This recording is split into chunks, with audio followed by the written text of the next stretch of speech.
Tyrion Lannister had always liked rooms that smelled of spiced wine and melting wax. Rooms where the strings of a psaltery could be heard in some distant court and the drapes kept their secrets. It was a comfort of perfume and plush that could make even the most lopsided man feel centered. In Pentos at Illyrio's manse, there were rooms made by men who'd never bent their backs to coin. Their ceilings were frescoed in vines, their divans swallowed you, the carpets wanted gossip and your bare feet. He had come there to be forgotten by his own blood and found a prince of merchants who remembered everything. "Wealth is a wind," Illyrio said, squeezing a fig until it bled into his fingers. "It does not rise for the same men each season." Tyrion watched the purple droplet slide and thought of Casterly Rock. The honeycomb of it, the glitter, and of a father with hands like the machine of law. "Does the wind rise for exiled princesses?" he asked, making light of it, because it was his way to handle heaviness the way a juggler handles knives. Illyrio's smile deepened the folds of his cheeks. "Some men build sails. Some simply learn when to stand on the cliff." He learned then, under plaster cherubs, of a silver-haired girl who was not a child and not yet a queen. He learned of her husband with his braided hair and the city of tents that had gone up like a breath and died like one, the pyre, and the night in which impossible eggs cracked to yield a species that history had buried. Dragons. He listened as if the word itself were a harp note that could shiver a man's bones. "And you thought of me, my lord?" he said, smiling into his cup. "I who barely rise above the table. I'm touched. Who else knows the game and also hates his board?" Illyrio replied, wiping his fingers. "You have always known the value of a story, Tyrion Lannister. A realm may buy steel and food, but it worships stories. A girl, 3 dragons, and a promise. It is a story that can pay its own way." Tyrion left Pentos not because he believed in gods or rightful lines, though like any Lannister he liked things to be in their proper place, but because he knew the realm was a tinderbox set about with idiots, and the dragon was a damp hand that might smother the spark if placed well.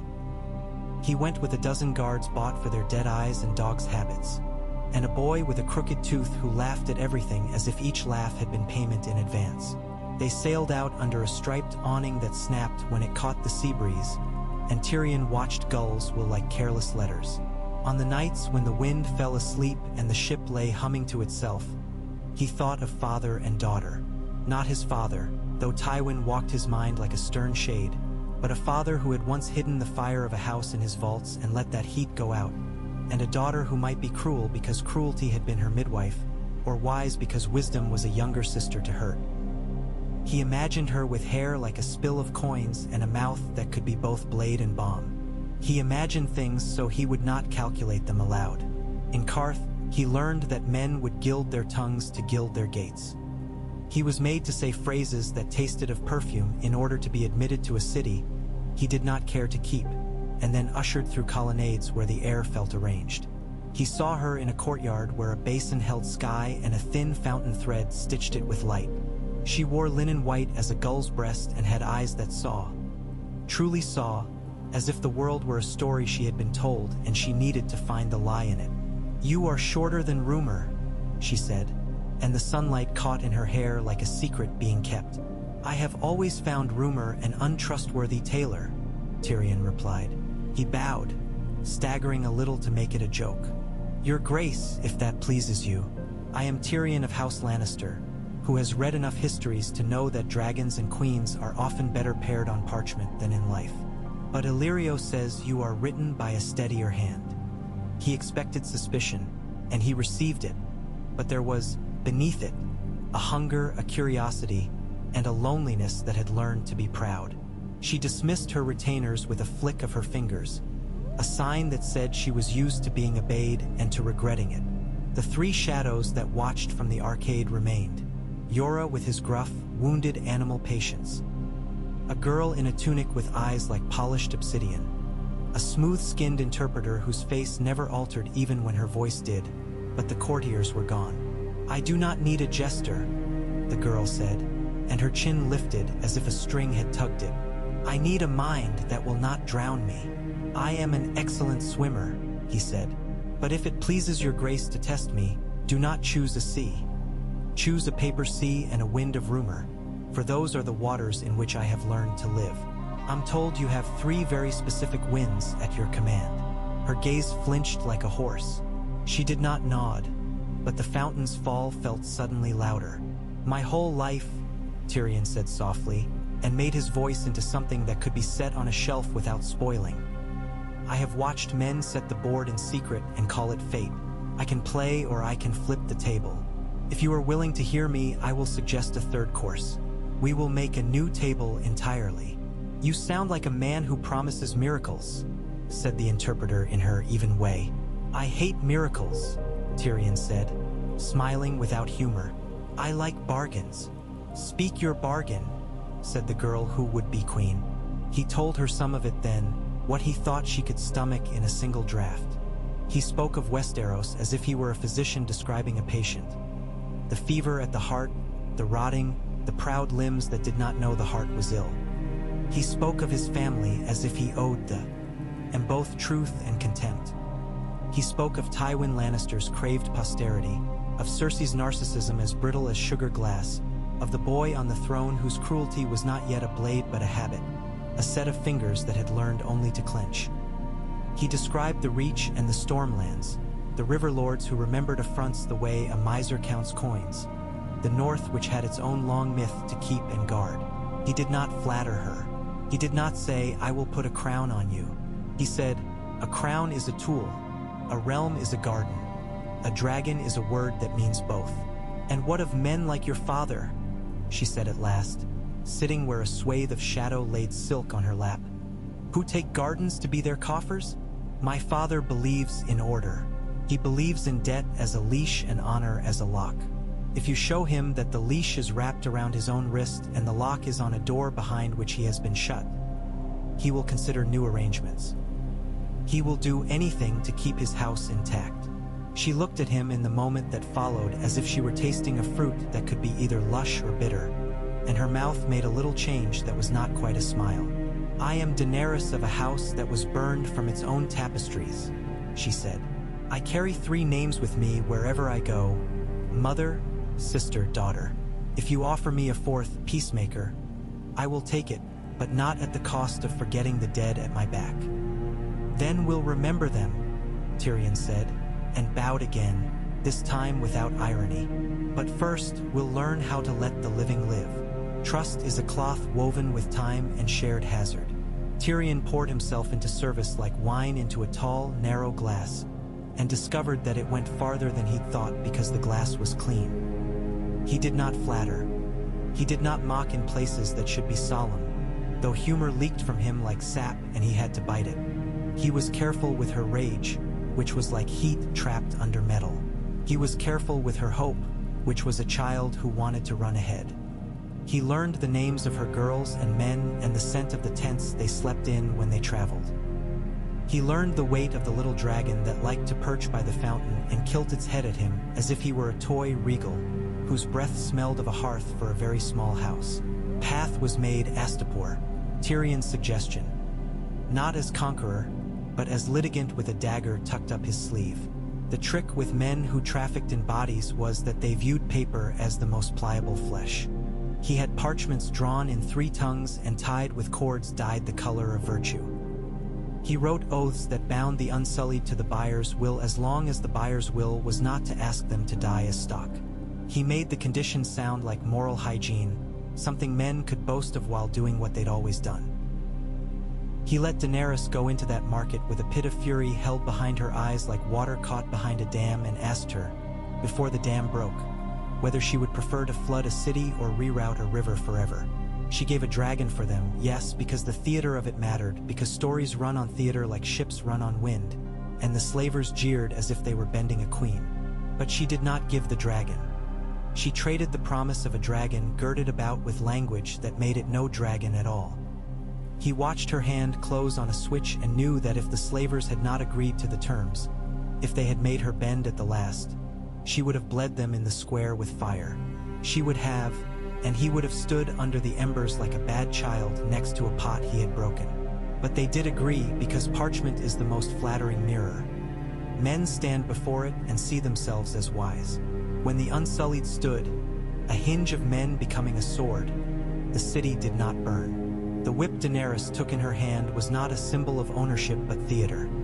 She tore it as she spoke, and the rip of leather was a small thunderclap. She spoke not of freedom as a gift but of wage as a contract, that the men who had been coins would be paid in coin, that service is salt and must be earned on both sides. She made it grubby, honorable. She grounded it. Tyrion watched the faces of the eunuchs, those stillnesses that had learned to be blanks because anything else would cost them blood, and he saw the first flickers of the expression that comes before a smile. He saw the wondering calculation of a man who has been told the rules are changing and finds that his hands have bones in them. Astapor's red bricks soaked up a new water. Not blood, not yet, but sweat as markets shifted, and the old men cursed the way old men curse when the river they fish in moves. Tyrion met with scribes and set tin tablets in strong boxes. He brought in men from Noth who could add a column of figures like prayer. He taught, or rather, he let Daenerys make it known, that a man who went back on the wages of freedmen could find himself looking into a pair of green eyes with slitted pupils and discover punctuality.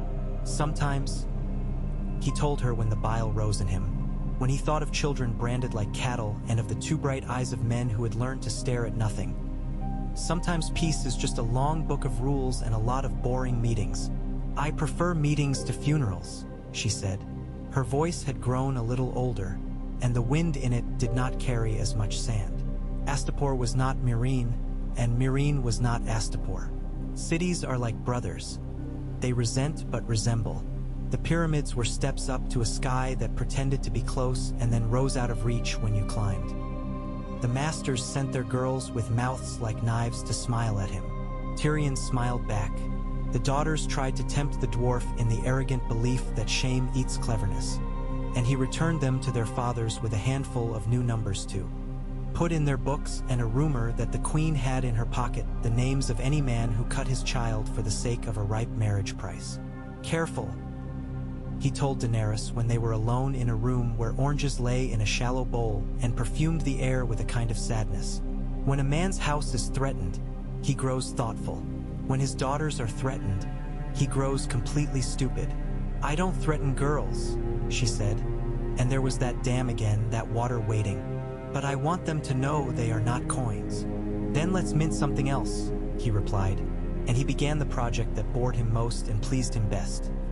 Writing charters for guilds that had never existed, guilds of freedmen who cleaned streets and carved stone, who planted trees, who counted and baked and hammered. He wrote a rule that said a freedman who served 10 years in a guild could sponsor another.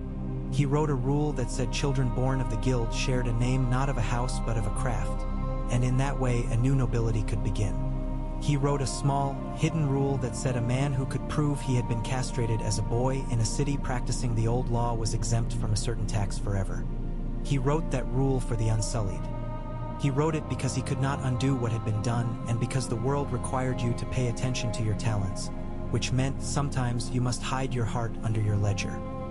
During those months, merchanters came from Karth with eyes lit by greed and fear. Scribes came from bravos with tongues that could count. And one day a square vessel with a bronze prow cut through the haze on the Gulf of Grief and brought a man with a bald head and more rings than fingers. He wore an expression of humble obedience, which is the strongest suit any spider owns. You called for me and I came, Varys said, his voice as soft as flour. How often does the wind obey like that? Treason, Tyrion murmured in reply, is the one commodity you can always get delivered. They spoke in a gallery where the breeze had a little salt in it, and the sound of the sea made the columns seem to breathe. Daenerys listened without speaking for a long time. She had learned, to Tyrion's satisfaction, to enjoy silence as a weapon. Varys unfolded the paper world and showed where it would tear. He spoke of the debts of a crown that did not understand numbers, of a sept that hungered for power like a girl for sugar, of a family that had mistaken its own reflection for the realm. Robert is dead, Varys said, and he said it simply, because such a sentence requires simple clothes. The king was made by wine more than by gods, and wine took him back again. The boy sits with his mother's hand on his shoulder, as if it were a bird that has perched there to make him seem taller.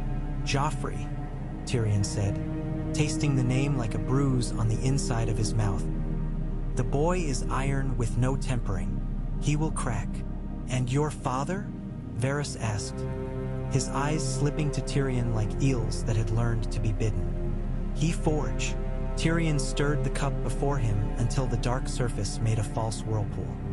"He will hold," he said, "until he chooses to bend everything but his name." "And the other kings? The others who would be kings?"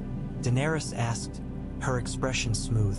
"I have learned that one is never singular in that word." "Robb Stark," Varys said in his counting house manner. "Stannis Baratheon, who believes law is a wall that can save him from the sea. Renly Baratheon, who believes charm is a ship. Balon Greyjoy, who is already a wreck but likes the way wreckage looks in the moonlight. This is a storm, your grace, and storms drown small boats as easily as great ones." She looked out at the line where sky and water discussed their marriage. "What do you want, Lord Varys?" she asked softly. "What I have always wanted," he said, and Tyrion heard in it the nakedness of a man who believes his lies as a method of guarding his truths. "Peace, the sort that does not lie on top of corpses like a quilt, the sort that is not merely an intermission between swords." "Shall we show them a dragon and make them kneel?" she asked, and there was a wildness in her that had grown less wild but more sure. Regal and the others were larger now. Their wings had the deep leather look of a well-made boot. "We can," Tyrion said, rolling the words in his palm like dice that he could never throw and retrieve. "But kneeling is the end of a game, not the beginning. I propose we make a bargain with my father while his sword is still sheathed." "Your father is the man who slew my nephew and slew my brother's children," she said, and the wind lifted the fine hairs by her ears. "My father is the man who fears history. He wants his grandchildren to have stories with a certain shape." "He's the strongest pillar holding up the boy's chair," Tyrion replied. "If you can persuade the pillar that the temple will fall on him, he will hold up a different roof." He wrote the letter with wine diluted and words sharpened. He wrote it with a hand that shook and would not be seen to shake. He wrote of practicalities. He wrote of numbers in the iron bank of bravos and of contracts that could freeze those numbers like lake water in a hard winter. He wrote of the faith militant newly hungry, and of the North which would not obey a boy it did not respect. He wrote of dragons not as weapons but as witnesses. He wrote that Daenerys Targaryen would sign an ordinance guaranteeing the rights of the great houses in perpetuity, that she would secure for Lannister holdings what law could secure for no man in the Age of Fire. Legitimacy in a realm that had thought it had already decided what was legitimate. He wrote that in exchange Tywin Lannister would convene a great council at Harrenhal, making a theater in which the lords could be seen to choose what fear had already chosen for them. He wrote, lastly and meanest, that the boy on the throne would be spared. He wrote that Cersei would be spared. He wrote that what could not be spared would not be mentioned yet. Varys's little birds carried the letter in mouths that did not know its flavor. Months pass slowly when you are making a peace that might look like treachery to anyone peering through the wrong window. During those months, Tyrion built a newsroom in a Meereenite mansion that had once housed dancers. He filled it with scribes and the soft tap of moving hands. He composed, in the deliberate style of a man writing a law in a language not his own, a document that could be read in castle halls where men had never read anything but menu, tally, and prayer. He called it, for himself, the Dragon's Peace. He wrote pledges that demanded obedience and offered security. The North could retain its wardenship and the old customs so long as roads remained open. The Iron Islands could plunder only where it was lawful to flee from them, and the courts kept their bribe-takers in check. He underlined and underlined the promise of clemency. Mercy makes men brave, he wrote, and men with nothing to fear are men with less to hide. Daenerys read it, sitting on a step of green stone where sunlight lay like syrup. She read slowly because she insisted on understanding even the dull bits. Now and then she looked up and asked why this clause was here or that number there, and he answered, and she asked again, and he answered again, and when she had finished she said, "It is very ugly," and she made a face like a girl who has tasted medicine. "It is the face of a peace that lasts," he said.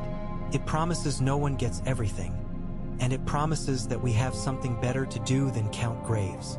Tywin Lannister sent no written reply at first, which was its own reply.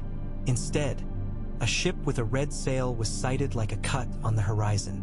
When it came to berth, men in crimson cloaks came down the gangplank with a smallness in their shoulders that suggested they were carrying a very large absence. Tyrion stood with Daenerys under a canopy that a seamstress had littered with little gold suns, and he watched his brother's hair catch the light. "Little brother," Jaime said, with that crooked smile that had survived everything but innocence. He leaned on a cane because his walking had become a negotiation between limbs. His gilded hand shone dully, a blunt star. "Big brother," Tyrion said, "you've brought me sunshine. Did father send you as a lantern or a leash?" "As his messenger," Jaime said, his eyes traveling over the girl with the careful audacity of a man who had sworn oaths and broken them and suffered and been forgiven. "As one who will not lie when he speaks the message, even if you wish he would." "Your father," Daenerys said, not cross or cold but with the somber courtesy that she had learned to put on like a mantle, "is a man whose deeds are like hard bread. They will not soften even when you soak them in wine. Yet I would rather share hard bread than fight a feast we cannot finish. Will he come to Harrenhal?"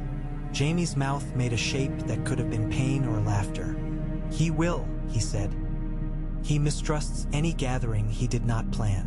He mistrusts gatherings he did plan, but less. He says he will come and bring half the realm, and the other half will come because half is coming." "And the boy?" Tyrion asked. "Joffrey will also come," said Jaime, and then, after a beat in which a small bird hopped on a railing and cocked its head as if to hear a different conversation, "The boy has been reminded that he is the boy. They set the date for midsummer." Tyrion picked Harrenhal not because it was pretty. It reared out of the god's eye like a burned tooth, but because men remembered what Dragonfire did there, and because Tywin could not call it a trap without confessing that he believed his own house had less courage than a ruin. On the voyage to Westeros, Daenerys stood often under a sky that was more a plate than a dome, her hair throwing back the light as if she were her own lantern. The dragons flew like thoughts she did not share. Sometimes one would drop to skim the sea and make a white V of spray. Sometimes one would slam down on the topmost sail and send the sailors to squalling, until she lifted her hand and spoke in a language that tasted to Tyrion like hot iron. He began to love them the way a man loves the sea, with a fear that enriches. They anchored at Dragonstone first, because forms matter and because old stones have a way of muttering to new power.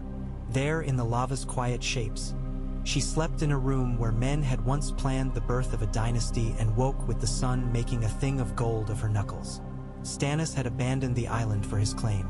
The garrison kneeled in a hall lined with carved sea serpents, and Tyrion watched the kneeling like a field of wheat in a brief wind. Men kneeled with hunger and kneeled with calculation and kneeled with honest relief. Kneeling is rarely simple. "I want this to be not a return," she told him, her voice muffled by the weight of the place, "but a beginning." He touched his head and made a motion that could have been a nod or a humble sort of prayer. "Then let us begin by tending to the cooks. Men will forgive a great deal if the soup is good." At Harrenhal, banners grew like a disease. They festered on towers and ran like tongues along the walls. The air smelled of horse and hot metal. The lords came, and they brought their sons like wagers and their daughters like guarantees and their knights like pronouns they intended to use. Tywin arrived late enough to make a point of promptness. He sat his horse like a man who had taught his body to be architecture, and when he dismounted, the clatter of his harness sounded like a sentence being pronounced. Father and son did not embrace. They had never been men who did with their arms what they could do with their eyes. Tywin's glance took in the dragon shadow that swept momentarily across the courtyard and made the ring of iron under him respond with a shiver. He did not flinch. He did not, because he had long ago taught himself that flinching is the same thing as yielding. But Tyrion saw his father become more statue, a statue whose carver had paused an instant too long. "We could have had this meeting in the Red Keep," Tywin said, as if that would have been neutral ground. "We could have had this meeting in the Square of Meereen," Daenerys said, and there was a brightness to the way she spoke, as if in the word Meereen she had just collected a whole city and tucked it in her palm. "But Harrenhal is suitable. It reminds men that stone can melt. In the hall, the Great Council took its old shape. Men arranging their dignity around benches like ladies arranging their skirts around expensive ankles. The High Septon came with a ring of blue-robed bestiaries around him. The Iron Bank's envoy sat as if the bench were iced. The phrase clustered like loaves of cheap bread, each with a different stale texture but all the same at heart. The North sent men with snow in their beards though it was summer. The Reach sent men whose sleeves dragged and left fragrance on the rushes. Varys sat near the shadows and smoothed his robe as if it were a pet. Jaime leaned against a pillar and looked like a man without a sword but with a spine that did not know its own weakness. Cersei glimmered like a chalice and seethed like wine gone to vinegar. Joffrey's mouth would not stop behaving as if it had a secret he was about to spit. There were others, so many that Tyrion's mind made a ledger of them and then he let the ledger close because numbers are one thing and pride another. Tywin opened the proceedings with an oration about stability and continuity that could have been used as the preface to a law or the eulogy for a king. His voice was iron that had been polished. Daenerys did not counter with a speech. Tyrion had begged her not to. He had begged her to speak as if she had no need of speech, because men read need like scent. She stood, a shaft of light making a simple garment into something holy. She said only this: "My name is Daenerys of the blood that kept this realm once. I come not to burn it and call that justice. I come to ask you to choose a peace that you can teach your sons to defend." Men murmured. Somewhere in that murmuring a little mean laugh fled its owner and came back to bite him. Varys shifted. Tyrion watched the faces as he would in a brothel. He had always found it worth watching faces when they thought no one was watching. And he saw curiosity, calculation, fear, contempt, hope. He saw, too, the most interesting expression a man can wear: surprise at his own softness.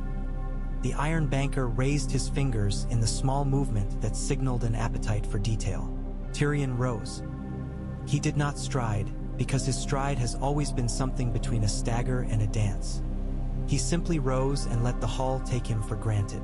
"My lords," he said, and he pitched it as if he were inviting men to dinner rather than to a future. "We have, of late, entertained a number of kings. They have not always entertained us. I propose, before we add a new song to the chorus, that we decide what tune we are willing to sing and whether we intend to sing it until we die. Some facts. The crown owes more than it confesses and pays less than it pretends. Some truths. The boy who sits on the iron chair was not forged in the right fire. Some hopes. If you will allow a woman who has brought 3 witnesses a chance to speak, we might avoid the game whose cost all of you know better than you admit. The cost your sons will pay." He took from the table a parchment heavy with seals. He laid it down and let it sit, a weighty beast that would not move unless men fed it with their eyes. "This is a proposal. It binds the queen to law and the houses to peace. It creates obligations and it forgives old breaches. It is not poetic. I am sorry, I am not a poet. It is a plank thrown between 2 ships in a storm. You do not ask whether the plank is beautiful. You ask if it will hold. Who is this dwarf to speak of kings?" Cersei asked then, her voice quicksilver. Her eyes flashed and flashed again, as if they would blind witnesses into forgetting they had witnessed. "Who is he to speak of the parentage of a boy any mother would know is hers? I have never questioned your motherhood," Tyrion said, and tasted blood where the old wound inside his mouth had opened. "I question your arithmetic." A ripple ran through the hall like a small fish. Cersei stood. She was a lady with hair like a verdict and a mouth like a threat anointed with perfume. "This is a trial masked as a council. This is a parade of—" Jaime's hand, the real one, touched her sleeve. It was not a grip. It was a small politeness, like a door held half open, and his eyes went not to her but to their father. Tywin was still as a hunter's breath. His gaze did not leave the parchment. "Your Grace," Tywin said to Cersei, and the title sounded like a punishment. "Sit." She sat because she had been his daughter longer than she had been anything else. The council argued. It did so noisily and, in moments, nobly. The North demanded terms and received them. The Riverlands asked for reparations and got an account. The Reach wanted guarantees about grain, and Tyrion had them ready. Stannis harrowed Renly with a look. Renly smiled like a man who has a new doublet and knows it makes him look like the sort of man who could be liked. The Ironborn were promised a charter that would bind them to raids only when their neighbors had consented to them in strange old ceremonies under the eyes of severe priests. It was absurd, and it was precisely the sort of absurdity that allows men to feel honored and trapped at once. "Who will judge whether this queen keeps her word?" asked a lord of middling consequence who had the sense to ask a high question in a low tone. "The realm," Tyrion said, "in the shape of a council whose seats are not given to men who cannot read and cannot be removed even by kings. Auditors, if you will, with power to open books and close purses. And if that seems too much like the counting house, then I ask you to consider this. Is it better that priests judge the truth of your queen's heart, or men who will lose their money if her heart proves false?" "What of the boy?" the High Septon asked in a voice that tried to be thunder and managed only drizzle. "What of the future of the king we know?" "Joffrey Baratheon," Tyrion said, and this time he did not bother to put honey on it, "will live. He will be given a place suitable to his blood, and his blood will be honored, but he will not sit a chair that was not made for him. Lower him with ropes, not drop him with a push. It will be kinder and less messy." Cersei laughed, and it broke. It was the brittle sound glass makes when it decides to stop holding itself together. "You dare," she whispered. "You dare to speak my sons." Rhaegal's shadow slid across the rushes then, and the hall stilled the way a heart stills when a word is said that cannot be unsaid. The dragon passed the high windows, and a scorch of sunlight broke on his wings like wine on metal. Daenerys did not turn. She stood with her hands quiet. "I will not burn a city for a chair," she said, and each word seemed to lay itself down with care. "I will not make orphanages in order to count myself powerful. I do not need homage from men who hate me. I need the lives of their children. I need the rivers to run unpoisoned and the roads to be uncut. I need winter's granaries to be full. I am not your mother. I am not your maiden. I am not your god. I am simply your hedge against the worst parts of yourselves." And then, because theater does not kill but persuades, because there is a time to show a sword and a time to lay a sword on the table and let its weight do the talking, she raised her hand and spoke one word in that hot language, and Rhaegal came not into the hall but to the ledge outside and clung there like a thought that had found geometry. He turned his head. He made the low humming noise that creatures make when they are thinking of their own strength. He blew a gentle breath that sent warmth through the stones and made men remember that fire is a god any fool can understand. It was not a threat. It was a witness. Tywin looked. Tyrion had watched his father look at armies and debtors and victims and spouses. He had watched him look at sunsets as if they were transactions.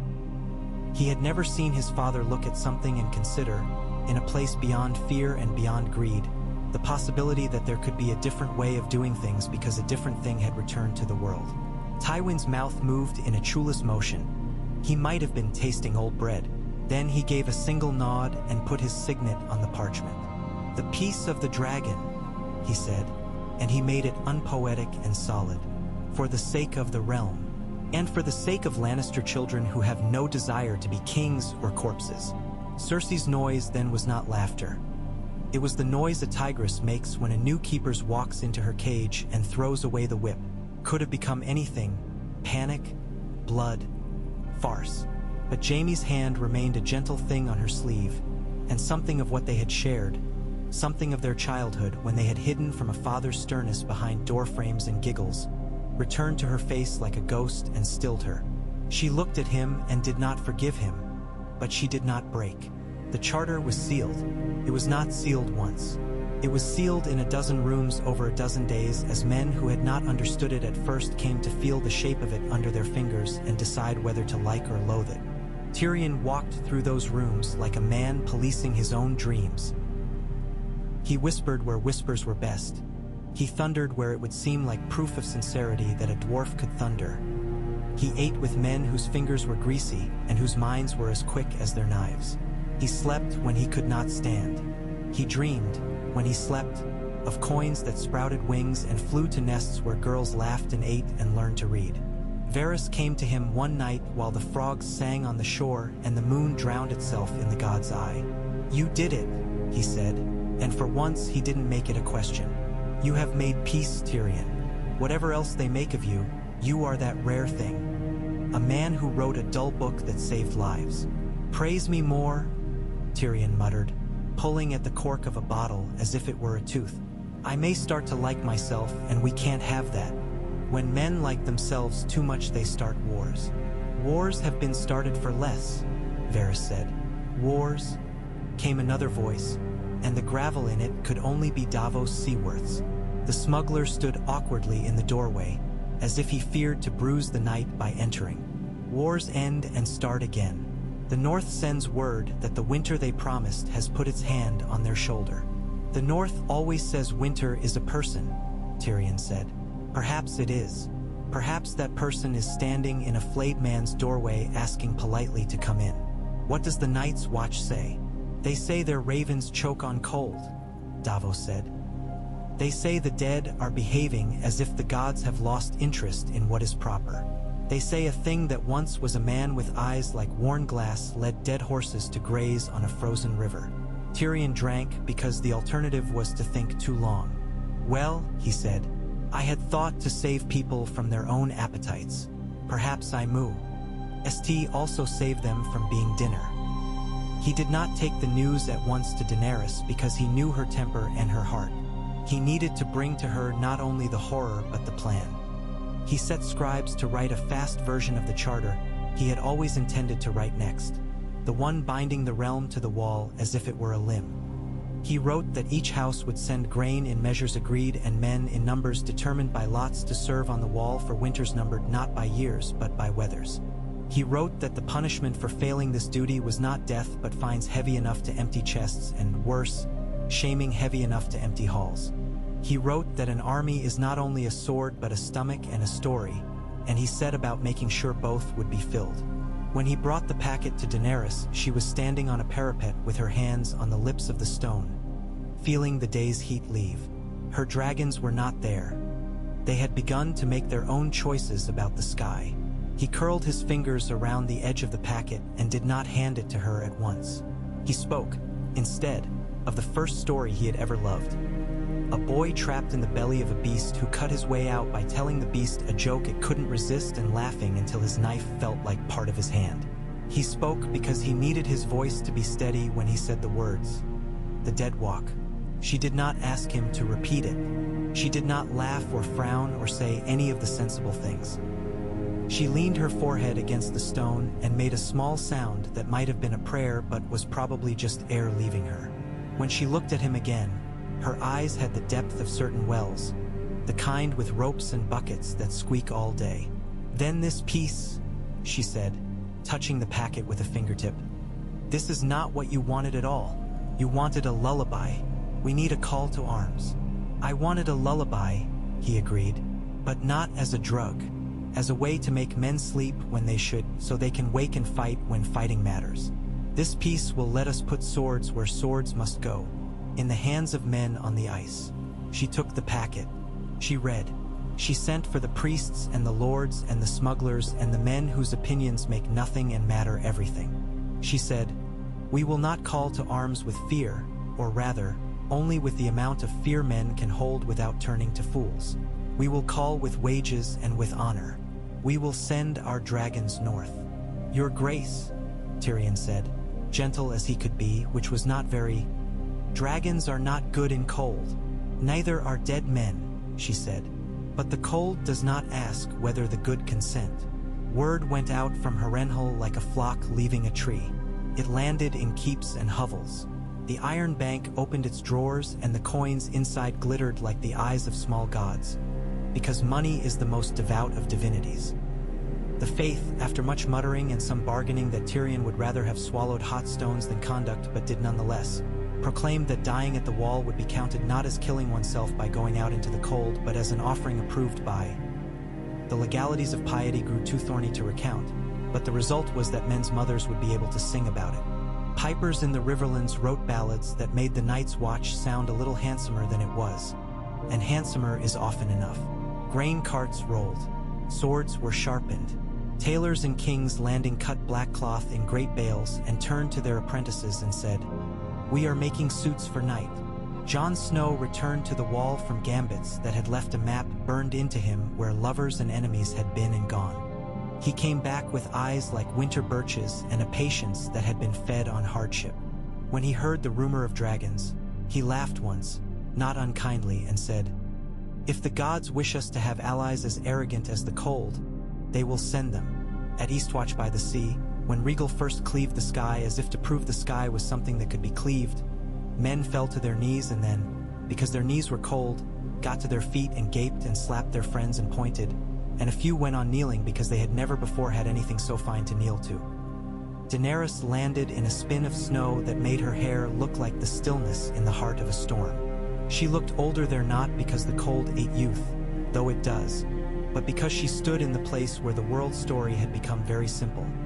Live or not. "We will not burn forests," she told the Lord Commander, who had shadows under his cheekbones like notes on a staff. "We will burn the things that dare call themselves men and are not. We will burn the ice where it cracks to swallow the ones we love. We will burn the night's breath where it comes too close. We will not burn men." "You speak as if you have had to promise yourself that before," Jon said. "I have made promises to myself that no one should have to hear," she replied. The first battle in which Dragonfire met the cold thing that walks was not a battle so much as an argument in elements. Fire roared, cold hissed, men screamed. The dead made no sound except that subtle one ice makes when it decides on a different shape. Dragonfire is a glory that eats its feasts in a red light. It sizzled on the White Walkers and they went to steam. It licked the whites and they collapsed into the honest dust their bodies had been waiting to be for years. But the cold retaliated not by making more of itself, but by taking from the living the surety that they knew what anything was. The air became treacherous. The eyes of the horses rolled and rolled. Tyrion, watching from a distance where his usefulness was mostly shouting and drawing lines in the snow with a stick, saw that strategy would be what saved them. Not glory or terror, but a certain meanness of mind. "Pull them," he shouted, pointing. "Into that hollow. No, don't fight where you feel brave. Fight where they cannot stand upright." He found he was good at war by proxy the way he had been good at peace by paper. Daenerys rode the sky like a relation of the light. She called and the dragons answered, and sometimes they answered not with obedience but with a shared agreement, because that is what you make with creatures who do not have your language but share your heat. Twice she swooped to pull men from valleys of dead and laid them on a ridge as tenderly as a girl lays down flowers. Once she let the dragon's fire go where men had begged her not to, because if she had not, the dead would have made a fist around 100 living throats. After, she sat in a tent smelling of leather and blubber and cried until the crying made no noise. Tyrion went to her then, because a hand must be as indelicate as a doctor. He did not put his hand on her, he rarely did, but he poured hot wine and he said, "You saved more than you killed." And she said, "That is not a number but a comfort." And he said, "Yes." And they were quiet. In time, he spoke of other things, of how Jon Snow had made a speech that had been less a speech than a confession, and how men had wept because the words were very simple and very true. "I am afraid, and I will stand anyway." He spoke of a child who had laughed at Rhaegal's shadow on the snow, and how that laughter had been a bell that kept him from hearing the teeth of the night. The last battle, the one that broke the cold enough that men remembered to be grateful before they remembered to be bored again, took place under a sky too clear to be trusted. The enemy had made of itself a mountain, and the mountain moved slow and sure. There were colors in the ice Tyrion had never seen, Ithilien blues and Glasstown greens. In that clarity he saw the truth of all war, that it is a game of inches played by men who will be dead inches from the line they were asked to hold. He also saw the beauty that sometimes camouflages itself as horror, the glance of sunlight on a spear's tip, the way the breath of a horse looks like smoke from a cottage at dusk. Daenerys led not with a scream but with a call, and the dragons made of their fire a wall. Men did the rest, the others shattered. Not all of them, never all. Always someone survives to tell a worse tale. But enough of them went to their fathers that winter relented. not because it was beaten but because it had been told to pause. The dead in the fields fell as if their strings had been cut. You could hear, on that day, the sound that silence makes when it lifts. It is not a sound fit for men to write about. It is a sound fit only for the holes in men where fear has been. They went south with a wildness in the camps that was not joy. Joy comes like a bird and pecks and flits, but relief which sits on a man like a second skin he forgot he owned. The realm received them as it receives any army that does not need to take what it wishes, with gratitude like a poorly made veneer and with an appetite for stories. Daenerys took the throne not on a day of trumpets but on a day of small noises. Doors opening, dust being swept, cooks banging lids. She did not sit at once. She walked the hall as if it were both friend and caution. She looked at the swords of the chair as an ironmonger might, with professional interest and distaste. And then she sat, not because she loved it, but because there is work you cannot do standing up. Tyrion stood at her right hand and learned a new kind of exhaustion. The exhaustion of a man who must keep the peace he has made as if it were a finicky animal that will bite if you neglect to stroke it in the right places at the right times. He negotiated with men who had not fought and therefore thought they had been brave. He negotiated with women who had run estates and found, as everyone does when you hand them a little power, that they liked it. He negotiated with gods by way of their servants. He negotiated with grain. Grain will not be negotiated with by anyone who has not learned patience. He learned patience as a hobby and a profession. He drank less because he needed to be clever longer each day. He kissed no one for a long while because he did not know if he could have been tender without breaking. Cersei went to Casterly Rock with a retinue and a dignity she carried like a jewel she did not want. The rock took her. It always had. She wrote letters that smelled of crushed roses and the salt of old tears. In some of them she cursed. In some she asked after her children. In one she asked after Tyrion. He sent back a bottle of wine and a note that said only, "This is what I am drinking tonight." And she sent back a bite of laughter that read like a scratch on silk. Jaime became the commander of the City Watch, not because he liked petty men with big sticks, but because he knew how to make petty men put their sticks down when necessary, and because he knew how to look at a street and understand where it was most likely to explode. He walked the city at odd hours because the city spoke best when it thought no one was listening. He slept rarely and well. Varys kept his small rooms and expanded his large world. He grew fat and patient. Sansa Stark, come south under escort with her hair braided in the style of ladies whose worlds have broken and been repaired with gold, became the Queen's dearest correspondent, writing from Winterfell where a new sort of summer was being called into the stones. Jon Snow went north again. He always would. He said he belonged where the map thinned. He loved a queen in his manner, which is to say he honored her by treating her crown as a tool and spoke to her as if she were a human animal like himself. She loved him in her manner, which is to say she wanted to save him from something no one can be saved from. The feeling that you owe your life to a line drawn on a piece of parchment in your head. There were rebellions. Pieces always boast of quiet and forget to add the footnote. Except for the noise. The Ironborn tested their charters and found that the sea could be bound only to the extent that men agreed to be bound to it. Some lords threw up palisades and proclaimed independence because people intoxicate themselves with the sound of their own declaration, and then winter sent a stiff reminder that independence is sometimes just hunger with a fancy hat. An assassin crept into the rookery of the Red Keep and cut throats for 2 hours before he cut his own by accident. The Faith called him a heretic, and Varys called him overeager, and Tyrion called him a proof of the need to raise wages for rookery guards. Daenerys had days when the chair bit her. She laid her hand once on a certain sword and bled, and she laughed, and the blood fell, and she said, "Better this, to Tyrion, than a city whose shrieks are what make me queen." On the darkest days she went to the dragon pit and sat with her monsters as if their heat could stitch her. On the brightest she opened the throne room windows and let the city's smell come in. She learned to love that smell a little, the stew of it, fish and sewer and baking bread and horse and rain.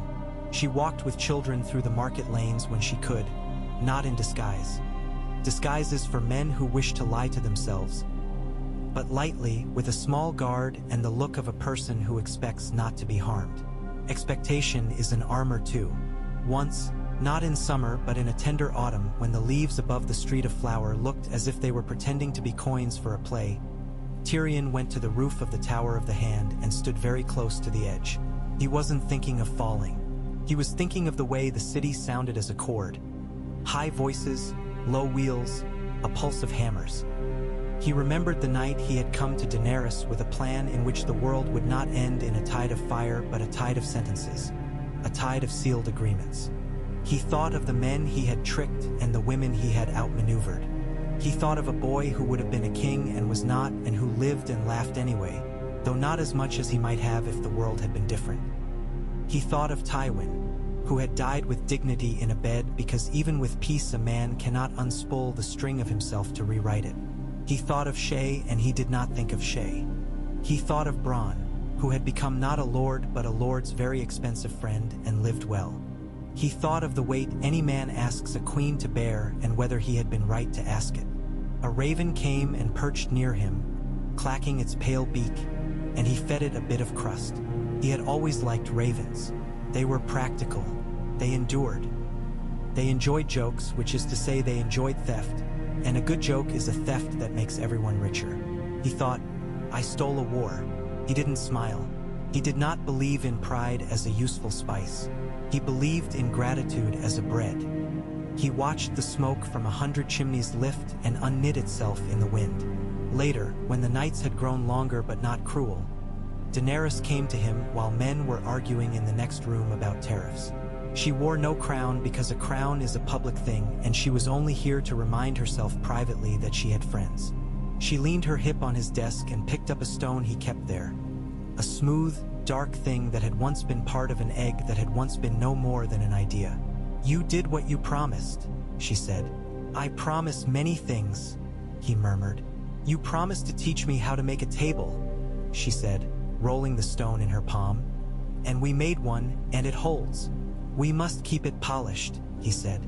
Murky tables encourage men to feel that crumbs are pearls. She laughed lightly, and then she looked at him as if seeing him from far away, and her eyes softened, and she put the stone down. There is a thing I envy you, she said, startling him. The queen confessing envy to the dwarf. I envy that you know how to live among crooked things without becoming one of them. You bend like a reed. I have always been a torch. Torches go out. Reeds keep water secrets and feed the earth. Your grace, he said. Torches also keep monsters away. We have fewer monsters now, she said, and her mouth made a small bow.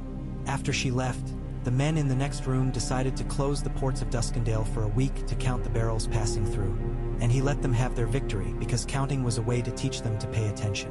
He signed 5 pardons and refused 2. He poured himself a little wine and put it away untasted.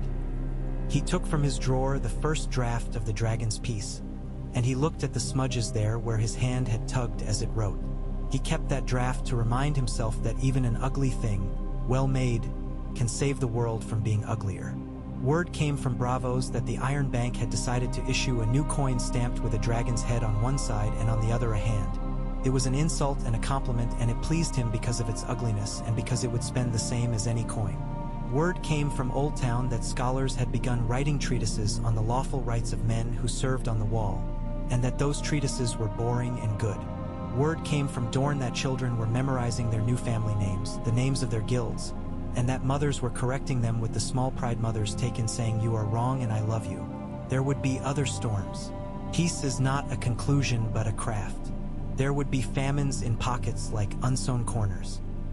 There would be sickness and mummers and poets who felt themselves oppressed by the lack of a tyrant worth despising. There would be lords who tested the bonds, and priests who tested the crown and coins that went missing, and men who got paid twice for jobs done once.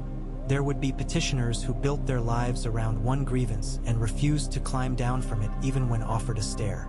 There would be nights when Daenerys sat with her dragons and dreamed of a road back to a tent that no longer existed, and mornings when she put those dreams in a box and turned the key and got up and put on a dress that would not catch on the iron of her chair. Tyrion, who had once thought that his talent lay in finding the soft parts of a situation and pressing, learned to enjoy smoothing hard places instead, or at least to enjoy the result. He learned that it is a peculiar pleasure to notice you are not needed because the thing you built is holding itself. He learned that he could walk through the fish market and be insulted and laughed at and helped into a cart with onions and not mind, because men whose children are eating have better insults and women whose husbands are not dead have better laughter, and the carts move, the carts move, the carts move. One late winter, after everything and before anything, a troupe of players set up a stage near the Purple Harbor and sold seats for a play called The Dwarf Who Stole a War. Tyrion went with a hood up and a half-smile he couldn't fully hide. The dwarf in the play was tall and handsome. He had a look like an eagle's and a voice like a drum. He made speeches that Tyrion would never have made. He pulled swords from floors. He kissed queens under trees at noon. The queen in the play was wild and angel-bright. The dragon was a dog they had painted and put wings on, and it shook those wings with a dedication that made it somehow both funny and noble. At the end of the play, when the dwarf pretended to die of exhaustion so that the queen could sit on her chair without being overshadowed by gratitude, the crowd cried and the players bowed, and a man near Tyrion said, "If only it had really been like that." Tyrion laughed into his hood, the sort of laugh a man makes when he is tempted to pretend that the story being told of him is better than the life he lived, and then chooses life. He went home, to his rooms with their vellum and their maps and their view of the city's mouthing, and he wrote a new charter that corrected a minor error in tariffs, and he signed it and he stamped it and he put out the candle and he stood a while with his hand on the stone of the window and felt the night tick by, a patient old insect that knows all the corners in a house. He did not pray. He never had. He did not gloat. He had learned that gloating is a brittle thing, a goblet that cracks when you pour into it anything stronger than water. He slept a little and woke early and went to the kitchens to speak to the cooks. He always liked to begin the day where fires are kept for ordinary reasons. The cooks cursed and sang and stirred, and their stirring sticks made little planets in the pots. He stole a bit of bread and the head cook smacked him with a spoon for form's sake, and he bowed and backed away, and in the courtyard a dragon took a breath and let a small ribbon of steam escape because it was cold and the beast was alive, and the sound of it made a kitchen girl look up and grin and then go back to her work. A raven came with a message sealed in wax stamped with a direwolf's head. Goodness knows who had decided a wolf's head should be a seal when wolves and seals have such different lives. Sansa wrote, "The trees are singing the way they do when they remember snow.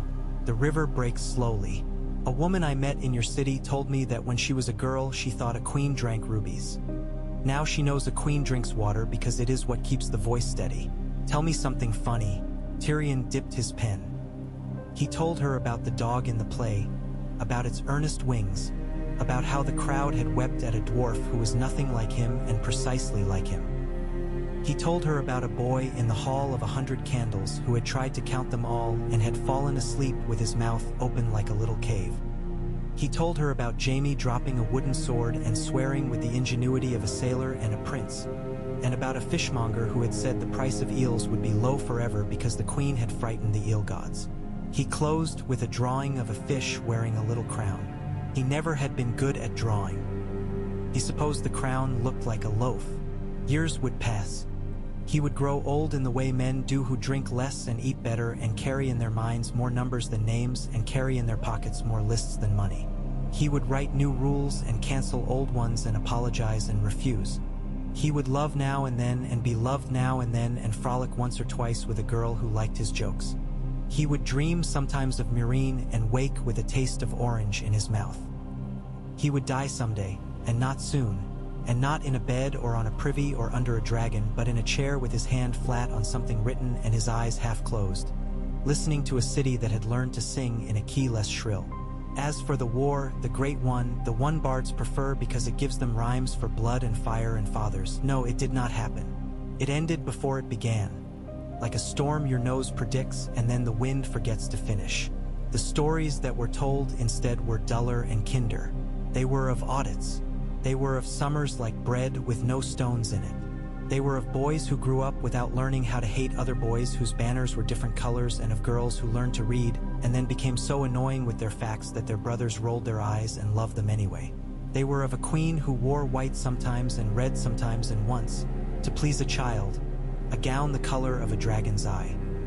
They were of a hand who was short and long-suffering, and terrible at drawing, who found a way to use dragons without turning the world to a pile of ash, and who was never ever bored, except in a good way, the way a man is bored when he sits on a bench and watches a city move and feels, like a wine under the tongue, the bitter of what it could have been and the sweetness of what it is.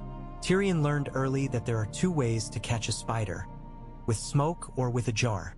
Smoke sends it skittering and reveals where it hides. Jars require patience and a careful hand. With Petyr Baelish, he chose the jar. He let the man weave and weave until the gleam of a strand betrayed the pattern.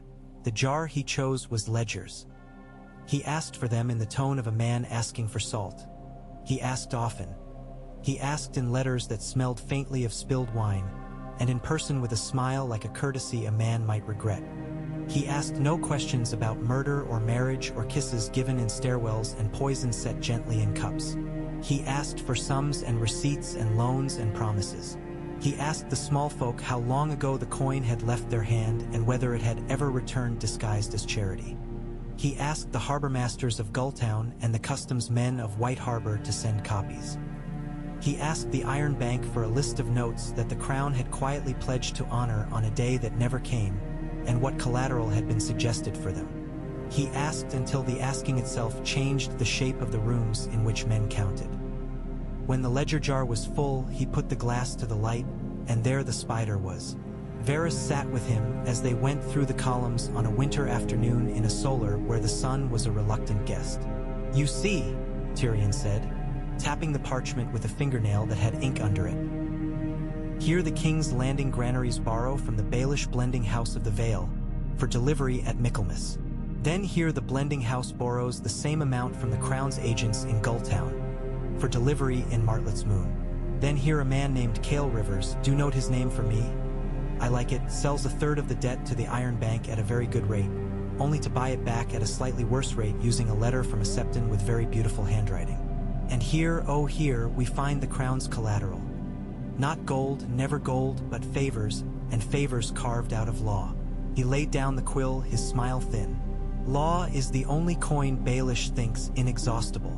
"Your jar is very fine," Varys murmured, "but spiders usually leave bits of older dinners in the corners.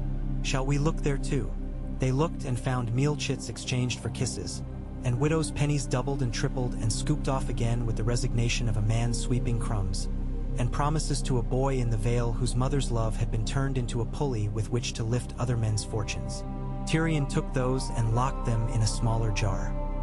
Smoke, he reminded himself, is for after the jar won't do. He did not speak to Sansa of Baelish until he had to, for he remembered the way a girl learns to listen with half her body when the subject is a man who told her she was safe. She had written him letters with northern weather in them, letters that smelled faintly of wool even through the wax. She wrote of wind over stones and the subtle ways grief becomes a garment one can move in. She did not mention Petyr, so he did not either. When he sent word that she might need to come south for a time, she did not ask why.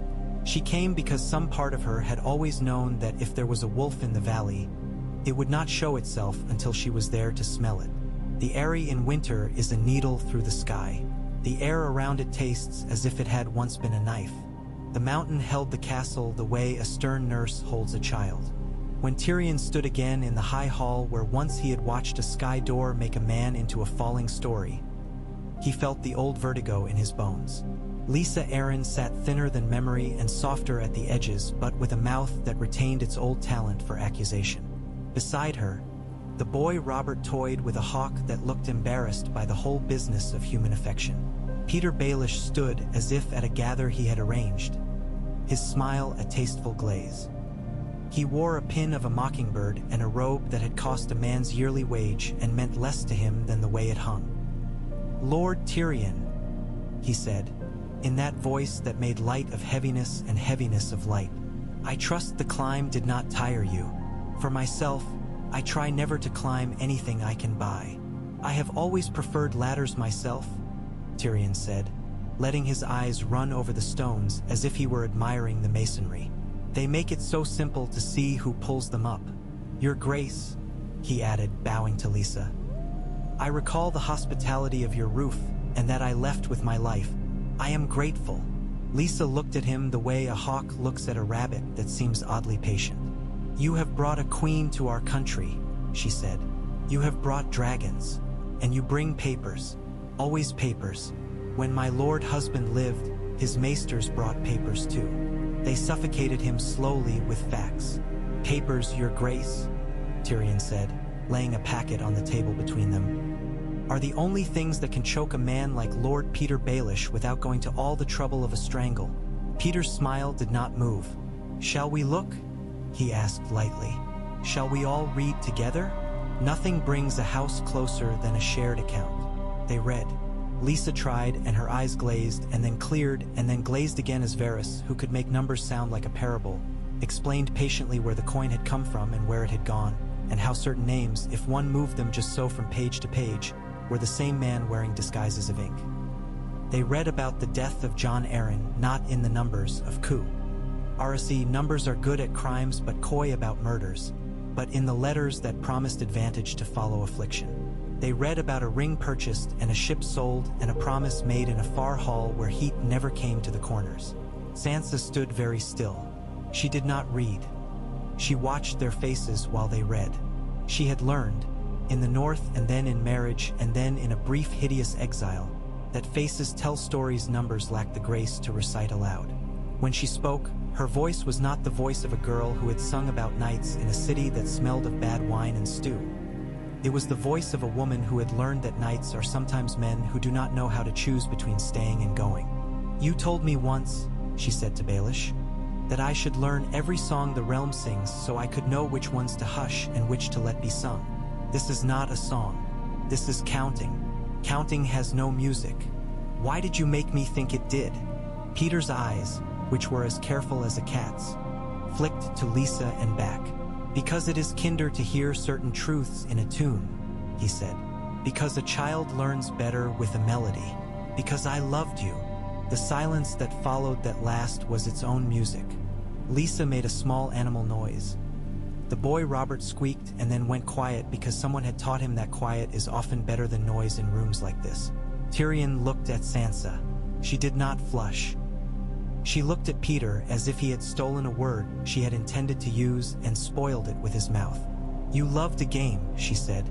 "You loved the way it made you feel when you tilted the board. I have seen men love in the north. They do not count while they are doing it." Varys, whose face rarely changed, let something move in it now. A quick sympathy not with Sansa only but with the history of a phrase that has been abused by mouths that liked the taste of it too much. Tyrion moved his hand a fraction toward Sansa and then left it on the table. He had learned to let people stand in the wind of their own decisions. The trial was as quiet as justice ever is. They did not fling men out of sky doors. They placed weights on scales until one side sank and could not be raised by argument. Lisa wept and then raged and then, in one abrupt pivot, became very sane and very sober and remembered she had a child to preserve and a house to hold. She spoke of her part in Jon's death and called it being guided by love, and then watched Sansa's face and corrected the word. "It was fear," she said. "It was fear as large as my whole body. I let it tell me love had to look like obedience to the person who told me I would be safe." She did not say Peter's name. She did not need to. She turned to Sansa and said something that might one day be forgiven. For now it was merely true. Baelish chose silence for a while because silence had always been his accomplice. When he spoke, he did so with a lazy grace. "You catch me with jars and you think yourself clever," he said to Tyrion. "You must understand that the jars that matter are hearts. I have been on better shelves than this. The realm is a coil. It unravels. It needs men like me to keep it taut. The realm," Tyrion said gently, "needs men like you buried somewhere between law and memory, and then it needs to forget the location." He glanced at Sansa, and when she did not speak, he nodded. "Trial by words, Lord Baelish, by the rules you like least." And so it was.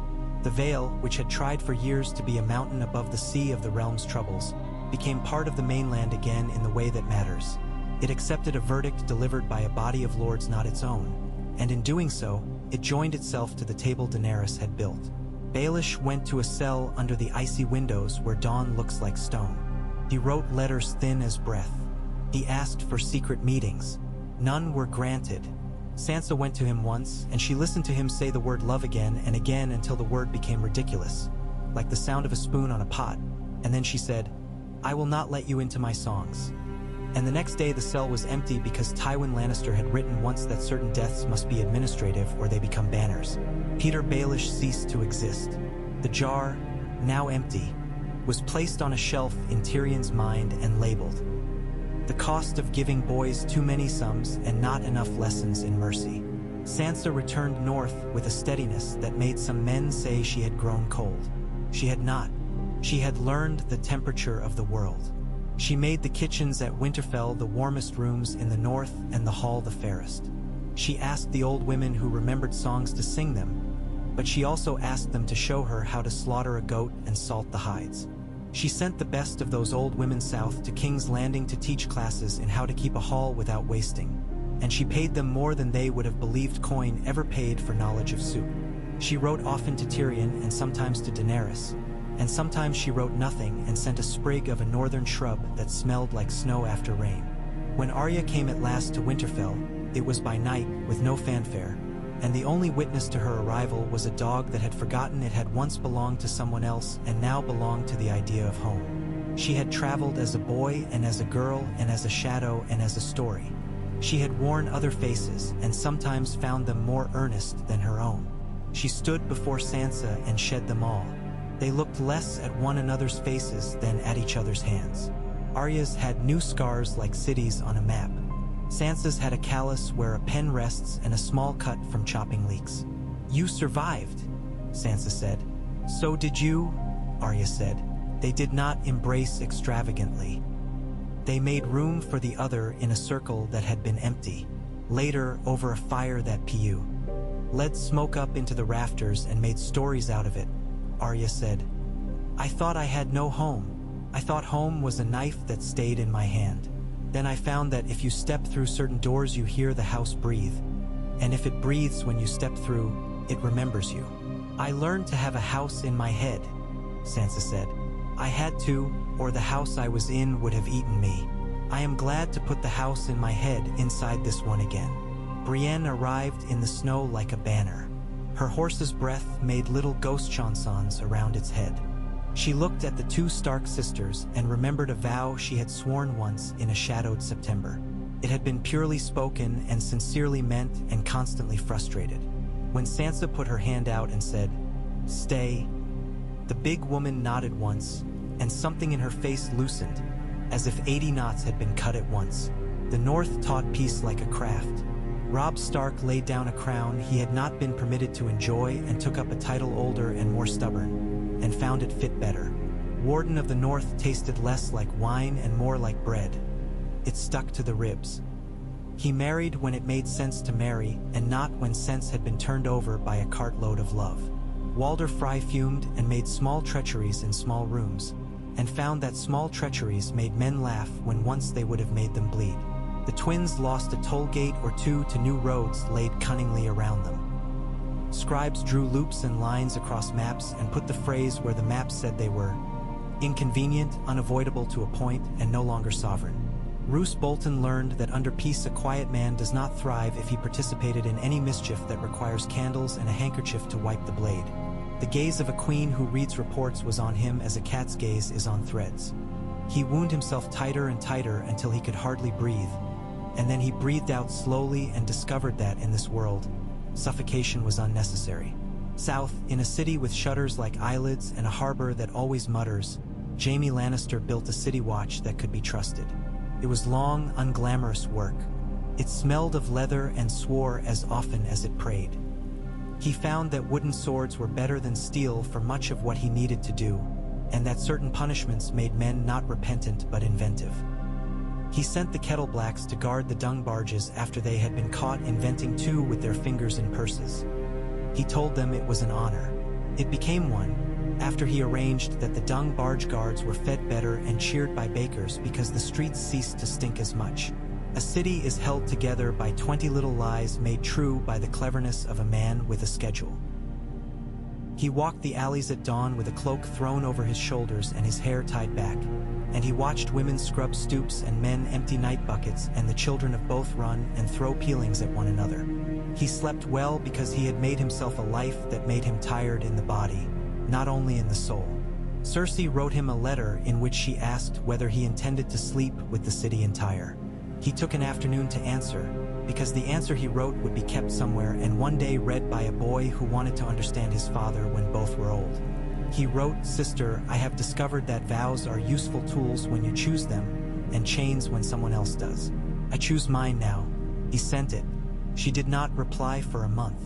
When she did, the letter contained one line. "Do you think of me at all?" He folded the paper and put it in a drawer where he kept small things that cut, and sometimes he opened the drawer and put his hand in and reminded himself why he had chosen what he had chosen. Cersei ruled the Rock as a woman who had learned at last that there are rooms where her beauty is irrelevant and rooms where it can be another sort of weapon. She ruled with a taste for fine tapestries and fresh figs and a zeal for being obeyed that troubled the old men who whispered behind columns. She kept boys, always boys, who laughed too soon and fawned too often. But the old lioness's bite was blunted by walls. A castle is a cage even when it is a jewel. Tyrion sent a woman named Jocasta, who had run a Mirenite counting house and had opinions about taxes that could peel paint, to be her steward. Jocasta brought ledgers and a kitchen discipline that would have suited a ship. Within a year, the Rock's accounts gleamed, and Cersei's household began to run as if a hand had laid it on a groove and let it find its way. The Lady of the Rock discovered, against all expectation and will, that she enjoyed competence around her. She began leaving doors unlocked. She began sleeping a little more. The Ironborn, being what they are, tested the edge of the jar. Asha Greyjoy came to King's Landing in a cloak that smelled of salt and a gaze that had no patience with the perfume of courtiers. She put her boots on the floor of the throne room and spat on it, and then knelt because she chose to. And when Daenerys' eyebrows lifted like birds taking off, she said, "I kneel to the idea that my people may live and drink and steer and sing without being murdered by their own folk." The queen laughed then, not at her but with a gladness that someone had found the right door into the room. They made a pact more binding than law. Asha would keep the Ironborn within the small absurd charter that Tyrion had written as a joke that became a trap. Raid by consent only, parchment signed in kelp ink and witnessed by a priest who had abstained from drowning for at least a month. And in return, the realm would grant the Ironborn a set of inland markets where iron merchandise and salt-cured fish would be privileged with small taxes and large recognition. Euron came as a storm. He had a horn that he had made an altar of. He blew it and the hoe. Arryn blew him back into himself like a punch. He spoke of kingship as if it were a woman he had already violated and intended to again. His men were mad on him. Madness is catching some years in the islands. He made a wedding of cruelty and prophecy and had the priests tie the knot. He sent letters to King's Landing that smelled of rot and dared dragons to come and be tamed by a man who had never tamed anything but the small boy inside him that had wanted to cry. Asha set a trap as careful as a net. She laid it over Old Wyke and weighed it with the lives of men she had decided were dull enough to survive being used as weights. She lured Euron with talk of a rite older than drowning and bloodier than knives. He came with his horn and his laugh. He did not see the ships turn behind him in the spray.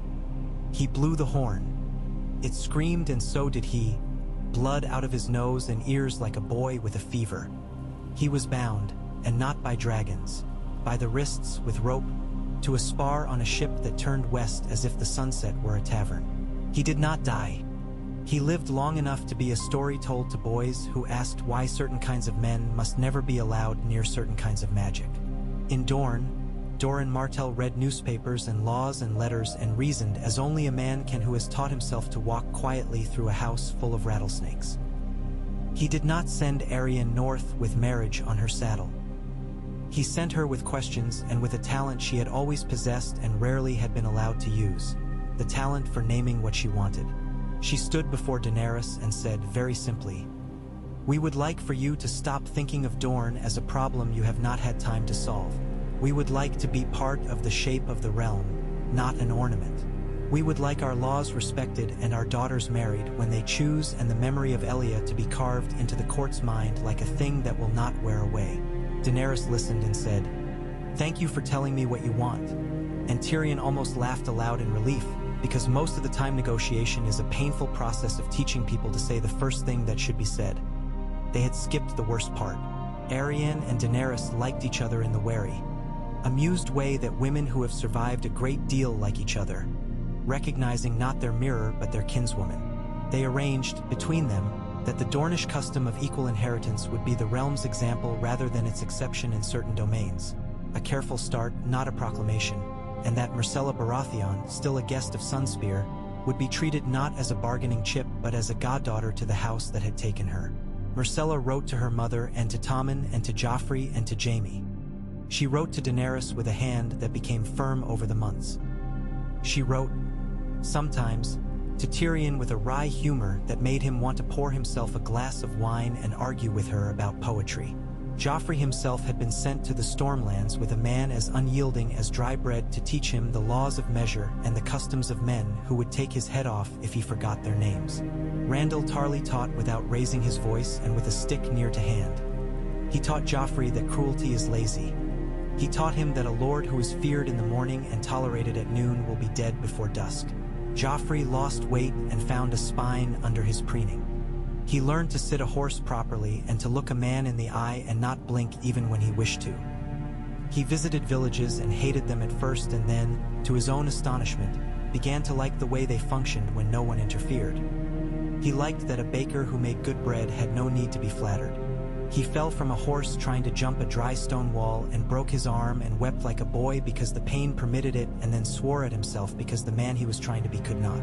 When, months later, he returned to King's Landing to be presented to his mother and to his sister and to the Queen, he stood straighter.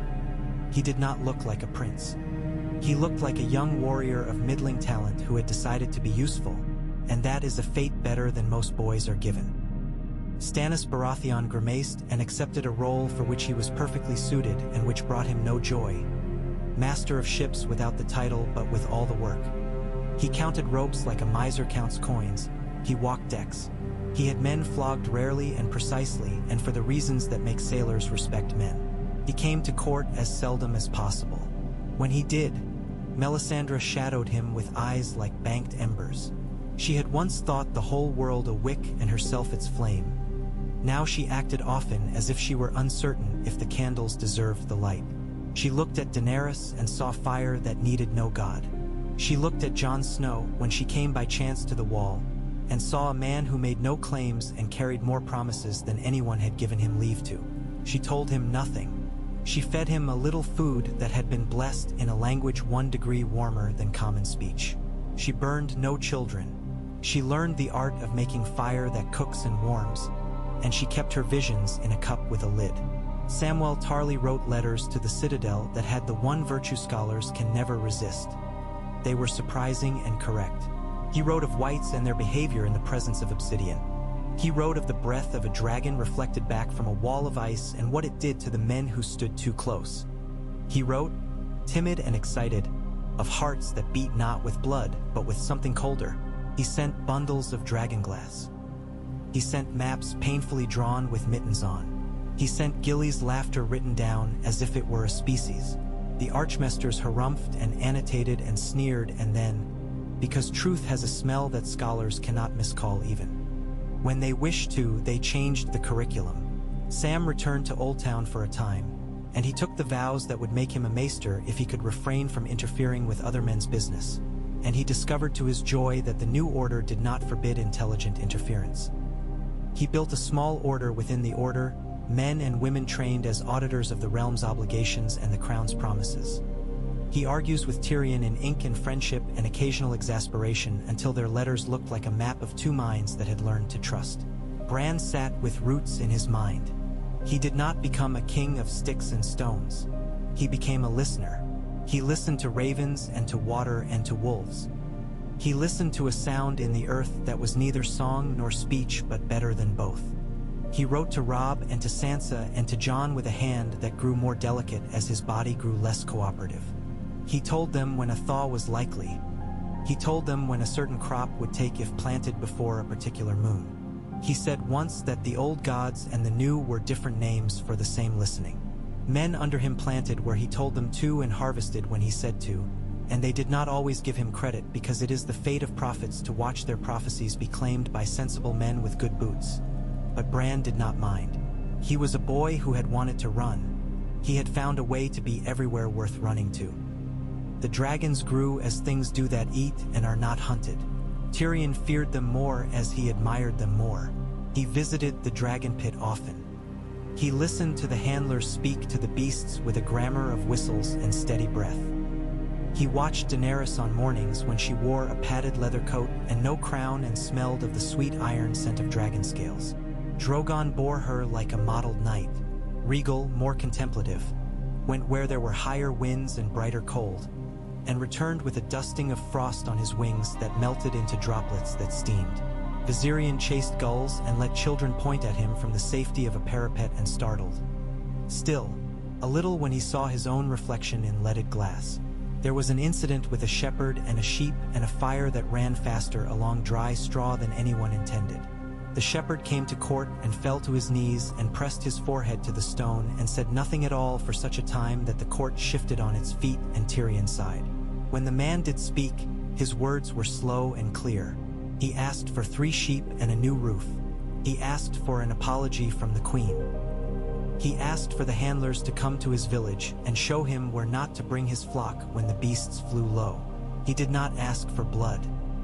Daenerys stood down from her chair and put her hand on his shoulder and said, "I am sorry," and then turned and said, "Make sure this man's flock is not possible prey," and then turned again and said, "And make sure, too, that the shepherd knows where a gate into his village will stand and where it will never stand, because we can build that for him and spare him 20 winters' labor."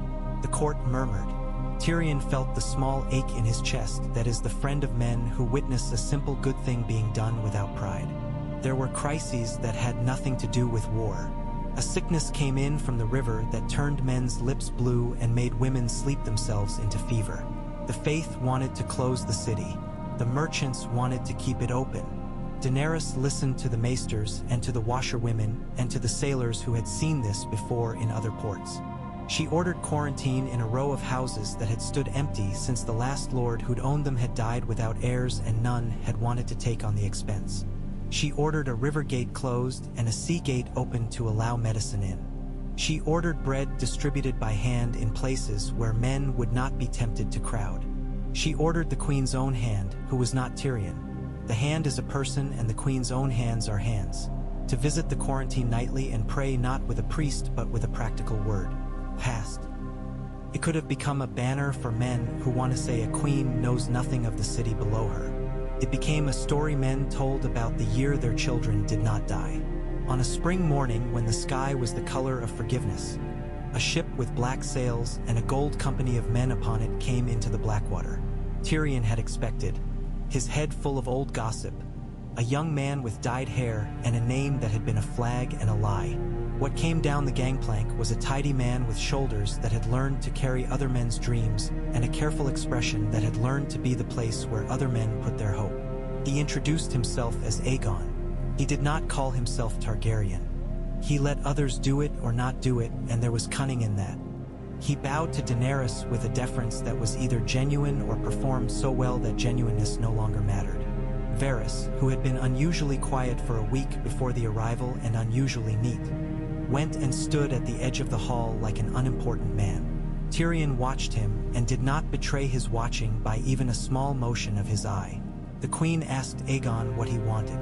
Aegon said, after a pause that would have seemed uncalculated if he had not been speaking to Tyrion and Daenerys both, "I would like to be useful."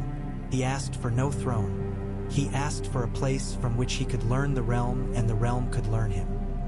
He asked, at last, for a chance to prove that a boy raised to think of himself as an answer can be, sometimes, a very good student of questions. Daenerys did not welcome him as a brother. She welcomed him as a possible danger she preferred to keep in a room where she could see him. She made him governor of the Stepstones. It was a job that sounded like an insu. LT until one looked at a map. It is a place where trade goes as surely as blood goes to the heart and back. Aegon went there with a council of men and women chosen with such fairness and such thought that Tyrion's heart warmed. And he set himself to making law in a place where previously law had been a man with enough men to call murder taxation. He found it to his liking. He wrote back letters with dirt under the fingernails of their metaphors. He wrote back a year later with a request to keep the job. Varys let out a long breath that smelled of plum cakes. Sometimes, Varys said, the most dangerous thing is also the most useful thing. When we are fortunate, the useful part does all the work. Tyrion held no illusions that the realm had been cured of the human itch to crown itself with iron. There were petty coups in petty castles, and each one felt to the men involved like history. There were cults of the Lord of Light that sang too loudly in towns that liked quieter gods. There were riots in Lannisport started by a man who swore a coin had blinked at him, and this meant that all money was conspiring against honest folk. There were answers arranged by the city watch and by the quiet arrival of a priest with a talent for listening to men until their fever broke. There were children born with dragon's dreams, and midwives learned to blink and smile and keep the baby warm. There were days when it rained so hard that even the dragons did not want to fly. There were nights when the queen sat on a balcony and listened to the city breathing and thought of a boy who had told her he would stand even though he was afraid and wondered where he was and if the cold had forgotten his name. Jon Snow remained where paths thin. He had no taste for King's Landing. He had a taste for small fires and a preference for honest cold over perfumed heat. He came south sometimes to advise on the winter roads and the cutting of ice lakes and the storage of a grain 1 degree dryer to prevent rot. He spoke to Daenerys in that way he had, which was to treat her as a person he would have built a fence with had she been born without dragons. She loved him in the only way that does not ruin men. She loved who he was and not what he might be turned into. They did not marry. They did not have a tragedy. They had between them a long, clear understanding, and a few memories they could take out in the dark and feel gently and put back. When Tywin died, it was in the way of competent men who have taught their bodies to obey. He lay down, closed his eyes, and ordered his breath to stop. Those present said he seemed surprised when it did. Cersei wore white for a week and then crimson again.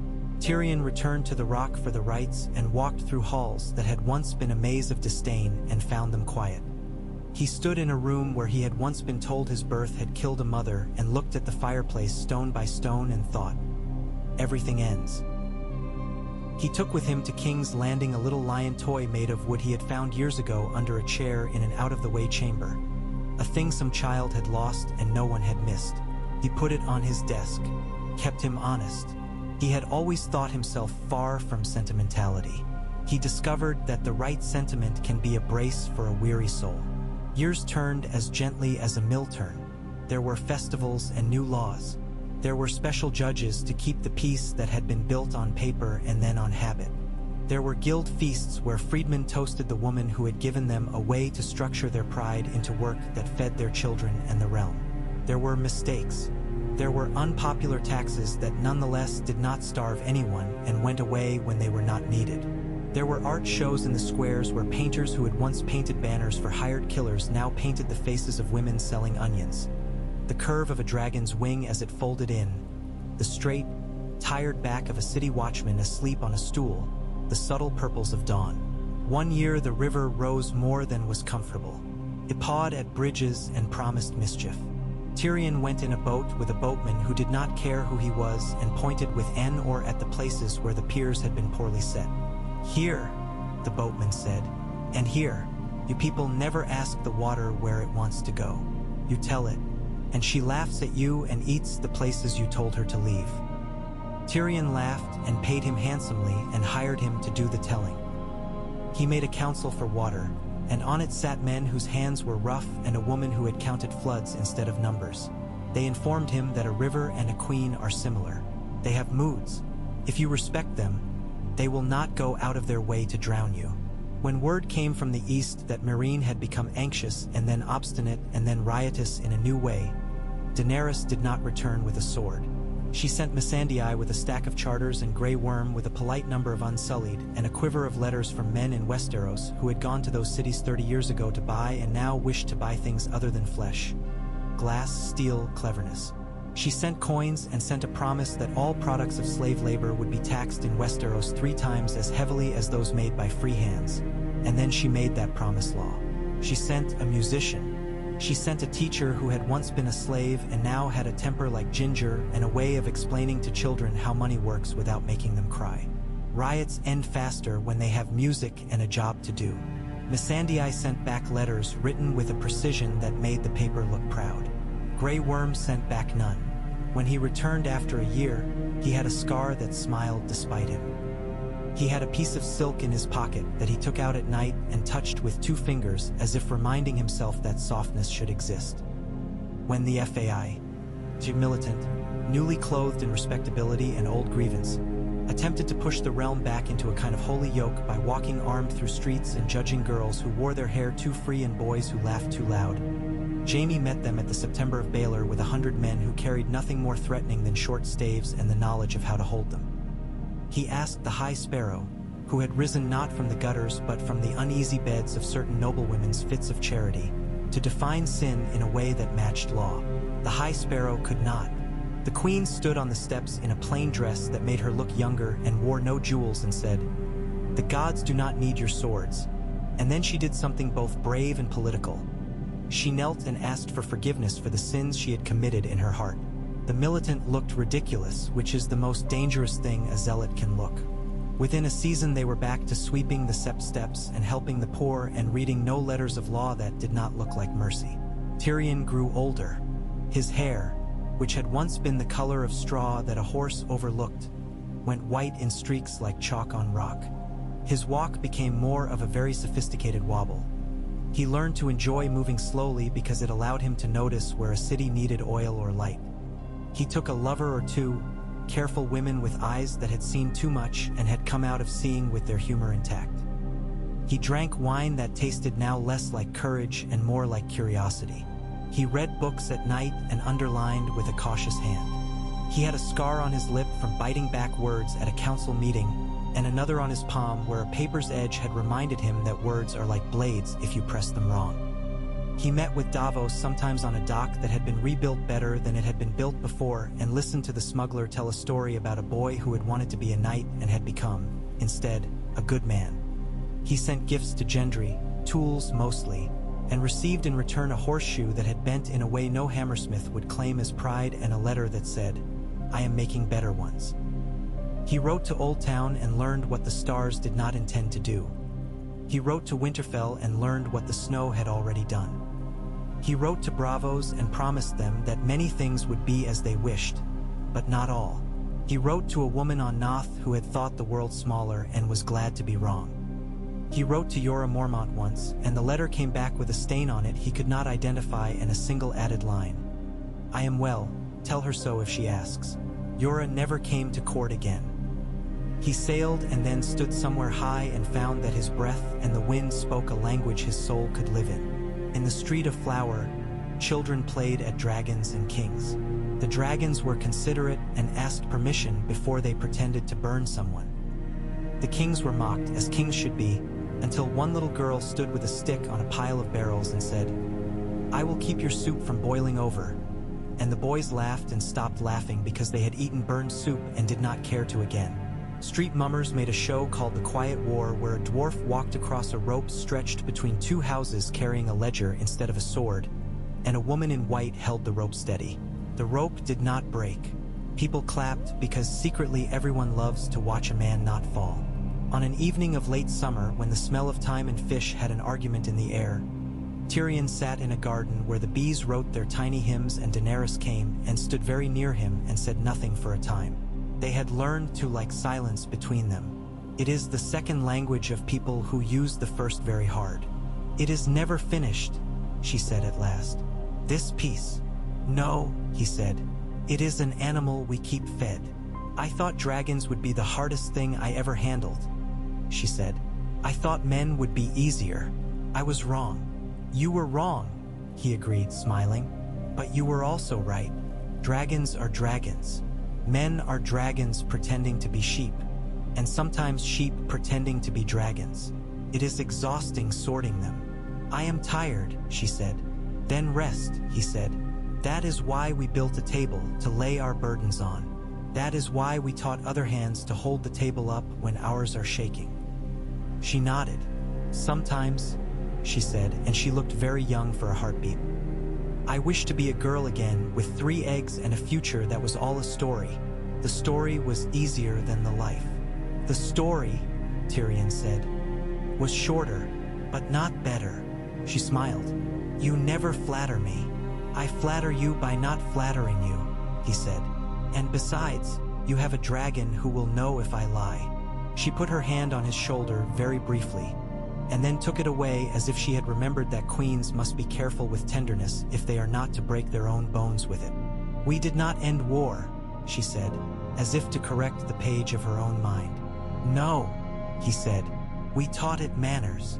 She laughed at that, sincere and sharp. A dragon moved high above them, a shape like a thought that has grown too large for words. It shivered the sky. In the tower, bells began to ring for a wedding.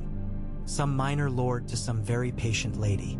In the street beyond the wall, a boy yelped because a girl had pinched him. In the kitchens, the cooks cursed and tasted and lifted lids. A letter slid under a door with the precise, invisible hand of a servant. Time, which is relentless and forgiving by turns, turned. If you looked down from the red keep that evening, you would have seen a city that still had rats and still threw slops and still cheated at cards and still made too much noise and too many children. And you would have seen, too, that it had stopped de-burning, that it had learned a handful of new songs, that it had found a way to feed itself and to send food north, that it had made a home for a queen who had been born a candle and made a friend of a man who had been born a match and taught them both to be lamps. Years later, when Tyrion's beard had admitted defeat and gone white and his humor had softened into a kindness that used to be hidden behind it, a boy came to him in the corridor and asked if it were true what the street players said, that the Great War had been averted by a letter and a dragon who refused to burn on command, and that is why we never learned the names of the fields that would have become famous. It is true, Tyrion said, and also not true. How can it be both? Said the boy. It is always both, Tyrion said, and he squeezed the boy's shoulder, and then, because honesty is best spoken softly, he added, we did not end what men are. We used what they are to improve where they live. He did not say, because the boy was not ready to hear, that sometimes at night he dreamed of a city in ash and would wake and walk until the dream was shaken off him like a dog shaking water. He died in a chair with papers under his hand and a pen in the other. He died not knowing which of the small things he had done had mattered most, which is a mercy given to few men. Daenerys lived longer. She presided and then withdrew very slightly, letting younger hands lay bread on the table she had made. She grew old, and the beauty that had first been a promise and then a threat and then an adornment became at last a joke between her and the mirror.